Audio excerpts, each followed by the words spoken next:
Qu'est-ce que la conscience?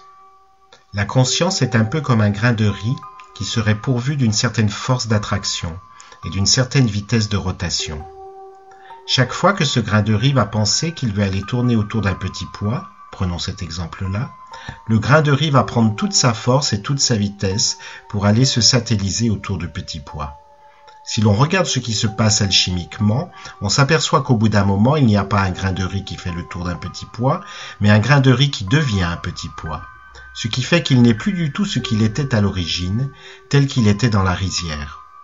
Pour qu'il retrouve sa nature, il ne faut pas simplement qu'il se dise « je suis un grain de riz, je suis un grain de riz », comme les disciples qui veulent se persuader d'être Dieu et qui se le rappellent chaque jour, soit avec des mantras ou en se répétant « je suis Dieu, je suis la lumière, je suis la lumière ». Il ne suffit pas de se dire les choses, même si ces choses sont divines ou spirituelles, pour que ces choses deviennent en soi des vérités. Le mental est tout aussi content de se répéter « je suis Dieu » que de se répéter « je suis idiot ». Pour lui, la musique ne change pas. Il a tout simplement quelque chose à répéter et il est très heureux d'avoir quelque chose à répéter. Que ce soit divin, que ce soit bête, il ne connaît pas le sens de ce qu'il dit. Pour que donc ce que vous êtes en train de répéter au fond de vous-même, comme par exemple la parole de lumière qui dit « je suis la divinité », pour que cette parole ait une expérience véritable, pour qu'elle vous conduise vers un état d'être authentique dans lequel vous pouvez déboucher facilement sans effort, il faut que vous puissiez casser la force d'attraction qui existe entre le grain de riz et le petit pois. Donc, entre votre conscience que l'on peut imaginer comme une planète et une autre planète qui exerce sur elle cette attraction qui va la faire agir comme un satellite. Autrement dit, pour être un homme du nouvel âge ou pour être un homme de Dieu tout simplement, ou être un être de lumière et de liberté, il faut que vous imaginiez votre conscience comme une planète qui, dans l'espace de la vie, des événements et des circonstances, va rencontrer d'autres planètes avec leur propre force d'attraction, que cette planète soit la planète du travail ou la planète de l'amour, de l'affection, de la haine, de quoi que ce soit d'autre. Ces planètes vont exercer une force d'attraction sur votre planète, qu'est votre conscience. Si vous, en tant que planète, si vous ne savez pas faire le tour de la chose et ensuite déclencher une force d'ascension pour vous tirer de l'endroit où se trouve la puissance d'attraction, automatiquement vous allez devenir satellisé. C'est ce que les sages vous disent lorsqu'ils vous reprochent d'être trop attachés aux choses. En fait, qu'est-ce que l'attachement ?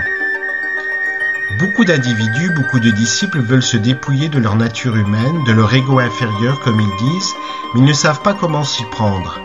Et dès qu'ils commencent à faire quelque chose, ce n'est que par culpabilité et en flagellant la spiritualité. Ils se disent « je suis encore gourmand, c'est affreux d'être gourmand, c'est anti-spirituel, cela prouve que je ne contrôle pas mes sens. Il va falloir que je contrôle ce sens qu'est le goût, comme cela je pourrais dégager une plus grande énergie pendant la méditation. » Que va faire l'individu? Il va se priver de tous les gâteaux qu'il aime, de tous les plats en sauce, si bien qu'au bout d'un certain temps, à force de se priver, au lieu d'être un être de détachement, il va devenir un être en pleine méditation active sur sa gourmandise, qu'il refuse d'assumer. Si bien, au lieu d'oublier que les gâteaux existent, toute la journée il ne va penser qu'à l'existence des gâteaux, en se disant non je ne dois pas, et il est noble que je dise non je ne dois pas. Chaque fois que nous rencontrons ce genre d'effort, le cœur se serre dans notre poitrine, parce que nous savons que ce n'est pas la bonne façon de faire, et que l'individu développe un effort qui ne servira à rien. Il n'est pas nécessaire de te dire à toi-même « non, je ne mangerai pas de gâteau ». Analyse avant tout ce qui t'attire et ce qui va te diriger vers le gâteau. Pour que tu puisses analyser ce type d'attraction qu'il y a entre ta sphère du goût et la sphère qu'est le gâteau, pendant un certain temps, regarde ta sphère du goût, du désir et du plaisir, comme une sphère qui serait en train de bouger dans l'espace comme une planète. Regarde bien cette sphère qui est en train de te faire monter l'eau à la bouche, regarde toutes ces images que cette sphère est en train de projeter sur l'écran de ta conscience, et au moment où ton désir est le plus fort et que tu crois que tu vas craquer, tu dois simplement regarder les gâteaux qui se présentent à toi. Simplement les regarder, mais avec ta conscience, et tu verras qu'au bout d'un certain temps, ta conscience ayant mangé tant de gâteaux que ta langue et ta bouche n'auront plus faim. Parce qu'en fait, il faut que je te dise qui a faim des gâteaux. Crois-tu que c'est ta bouche et ton estomac? Pas du tout. Le corps n'est pas fou. Le corps a été construit pour être attiré par ce qui lui est semblable.